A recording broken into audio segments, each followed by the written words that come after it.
دا جنت ته دا تلل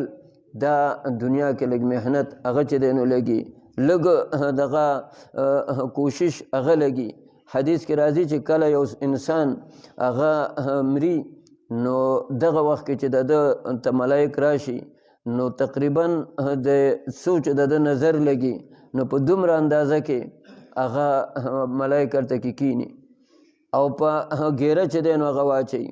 هغو څخه خپل هغه د جنت یو ټوکی ورسره یو تولیه د ریخمو هغه ورسره هغه راواخلي، راشي د سر غاړې ته دا ملک الموت ورته کیني او ورته ووایي چې الله تا نه رضا دی او ته د الله نه چې دی نو هغه رضا بی او الله غواړي چې ته چې دی نو هغه راشي. دغه وخت کې هغه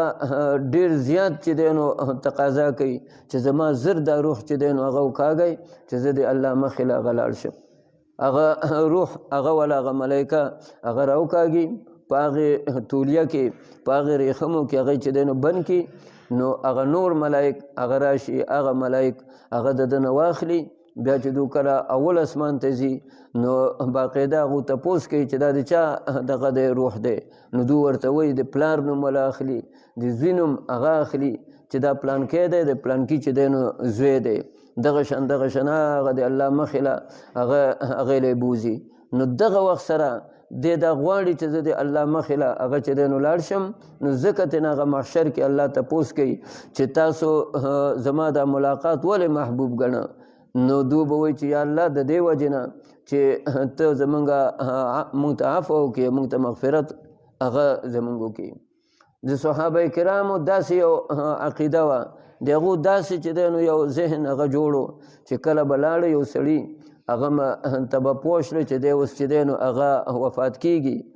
نو هغه ته به باقاعده وي د نبی کریم صلی الله علیه وسلم پورې سن براله وی به نبی علیه السلام ته به زموږ سلام وای، سن براله خپل پلار به یاد که چې زما پلار هغې ته به سلام وای،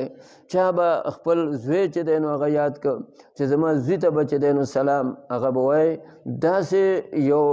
دا د مرګ دا الله تعالی ته او نیکانو خلقو سره د ملاقات د هغې یو ذریعه د هغې یو سبب هغه ګڼه. دا مونږ چې په کومې طریقې سره هغه چې دی نو یو زمونږ طریقه او زمونږ ذهن او د هغو ذهن کې ډېر زیات چې دی نو هغه فرق. حدیث کې راځي چې کله یو روح هغه دغه ارواحانو خواله لاړ شي نو هغو باقاعده تپوس ترې نه کوي، لکه تاسو چې پلانکې څنګه وه پلانکې څنګه و، څوک ته بار نه راشي نو دغه شان هغو تپوس کوي چې د پلانکي څنګه حال و، د پلانکي څنګه حال و. نو که چېرته هغه مړي نو دی ورته ووایي چې وایي هغه خو چې دی نو مړ دی، نو دوی وایي دلته خو نه دی راغلی، نو بیا به ووایي چې اوهو هغه جو چېرته بدعمله و په بلې غاړه باندې د هغه روح هغه تللی.